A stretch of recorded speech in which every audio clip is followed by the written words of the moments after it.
Ya, memang ini lagi viral ya di media sosial. Jadi kami jawab setelah didiskusikan dengan seluruh pihak tadi. Jadi sesuai dengan edaran yang dikeluarkan oleh Direktur Jenderal Pelayanan Kesehatan, jadi semua obat sirup atau obat cair ya, saya ulangi, semua obat sirup atau cair.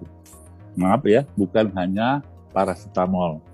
Nah ini diduga bukan kandungan obatnya saja, tapi adalah suatu komponen-komponen lain yang menyebabkan itu bisa terjadi intoksikasi. Jadi untuk sementara ini Kementerian Kesehatan sudah mengambil langkah untuk menyelamatkan kasus yang lebih banyak atau kematian yang berikutnya, kita diberhentikan sementara penggunaannya ini sampai selesainya penelitian atau penelusuran yang dikatakan tadi. Nah juga dalam edaran itu juga sudah disampaikan obat-obat selain cair dan sirup itu dapat digunakan ya, karena komponen yang membuat sirup itulah yang diduga seperti halnya di negara yang saya sebutkan tadi.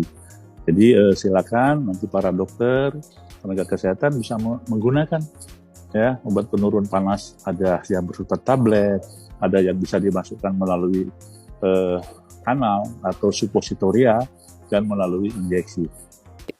Halo ibu-ibu semua, jadi aku mau quick news lagi. Setelah tadi malam tuh heboh banget kan, nggak boleh obat paracetamol sirup, terus akhirnya diklarifikasi IDAI.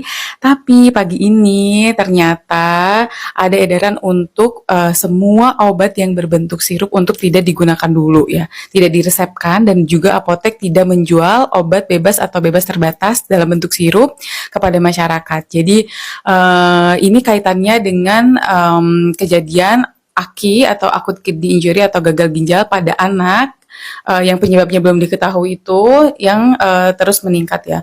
Sampai tadi malam katanya udah ada 192 anak yang terkena dan juga banyak diantaranya yang tidak selamat, maksudnya yang meninggal gitu. Nah ini masih dalam penelitian juga, dan sekarang himbauannya kepada masyarakat untuk tidak mengkonsumsi obat-obatan dalam bentuk sirup gitu. Jadi kalau misalnya ibu-ibu yang masih punya obat-obatan sirup atau baru dikasih gitu, segera konsultasikan lagi sama dokternya, mungkin bisa diganti dengan yang bentuk lain gitu. Nah, serta harus ada kewaspadaan untuk ibu-ibu yang mempunyai anak balita khususnya di bawah 6 tahun yang anaknya memiliki penurunan volume atau frekuensi buang air kecil, jadi buang air kecilnya lebih sedikit dan lebih jarang, untuk segera konsultasi ke layanan kesehatan. Serta yang kedua, ibu-ibu yang punya anak balita untuk dianjurkan tidak mengkonsumsi obat-obatan yang tidak diresepkan oleh dokter. Sementara makan atau minumlah obat-obatan yang hanya diresepkan oleh tenaga kesehatan yang kompeten. Serta untuk penanganan anak dengan demam, sebaiknya sekarang didahulukan untuk penanganan yang non-obat atau non-farmakologis, yaitu seperti yang pertama dikompres, kompresnya kompres hangat ya, kompres hangat bisa di dahi atau di lipatan-lipatan seperti lipatan ketiak. Serta pada anak demam harus diperhatikan kebutuhan cairannya, jangan sampai dehidrasi ya. Serta juga dipakaikan pakaian yang tipis gitu ya, supaya dia nggak lebih kepanasan gitu. Serta kalau misalkan ada tanda-tanda bahaya yang kiranya ibu lihat, langsung aja ke layanan fasilitas kesehatan terdekat untuk segera ditangani.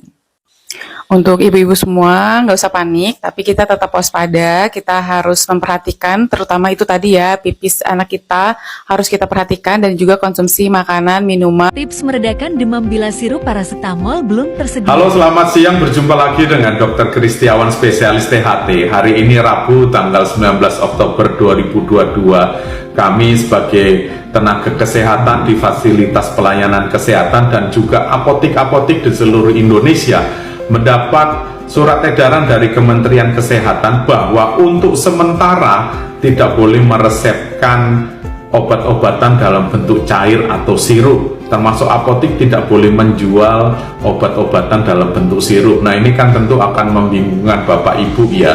Nah bagaimana kalau apalagi di musim demam, di musim penghujan ini kan sering anak kita batuk pilek demam ya.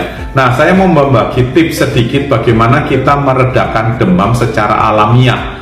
Nah, itu ya, pertama adalah kompreslah hangat, jadi bukan dingin ya, kompres hangat dengan air hangat, tentu pakai waslap atau pakai apapun, di dahi, di ketiak, di dada, kemudian di selangkangan. Nah, tujuannya adalah supaya hipotalamus kita atau regulator suhu tubuh di otak kita itu menyuruh tubuh untuk membuang panas. Caranya adalah vasodilatasi pembuluh darah, jadi mungkin nanti akan banyak keringat, kemudian akan banyak kencing gitu ya.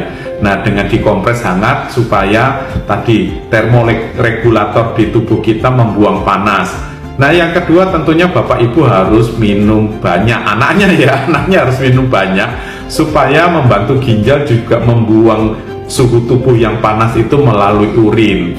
Nah, itu yang Bapak Ibu perlu lakukan. Kemudian yang kedua, waspadalah terhadap demam yang tinggi di atas 40 dan tidak boleh lebih dari 72 jam. Nah, bila suhunya terlalu tinggi, segeralah Bapak Ibu pergi ke UGD atau ke fasilitas pelayanan kesehatan, di mana nanti tentunya para nakes akan memberikan obat penurun panas, bisa berupa injeksi, bisa berupa obat rektal atau yang dimasukkan lewat anus gitu ya.